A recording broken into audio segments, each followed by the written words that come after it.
بسم اللہ الرحمن الرحیم۔ السلام علیکم۔ امید کرتی ہوں کہ آپ سب خیر و عافیت سے ہوں گے۔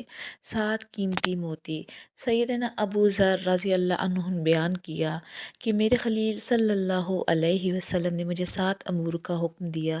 مسکینوں سے محبت کرنے اور ان کے قریب رہنے کا حکم دیا، اپنے سے کم تر شخص کو دیکھنے اور اپنے سے برتر شخص کی طرف توجہ نہ کرنے کا حکم دیا۔ مجھے حکم دیا کہ رشتہ داروں سے جڑا رہوں اگرچہ وہ پیچھے ہٹیں۔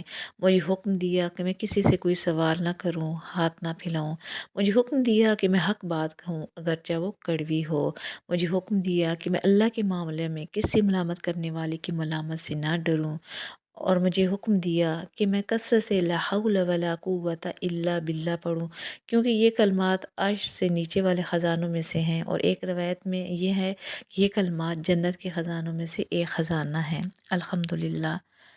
دل کی بربادی کے اسباب: گناہ اور نافرمانی، قرآن مجید کا چھوڑنا، دنیا کی لالچ، زیادہ ہنسی، گانے سننا، برے دوست، بری مجالس، زیادہ کھانا، زیادہ سونا، دنیاوی گفتگو کی کثرت، عہد شکنی، اپنی بات پر اکڑنا اور لڑائی کرنا، بدعت۔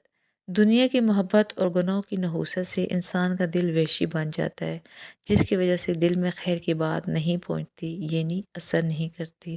ہمارے دینی چینل سے جڑے رہیں، لائک اور سبسکرائب کرنا نہ بھولیں۔ شکریہ۔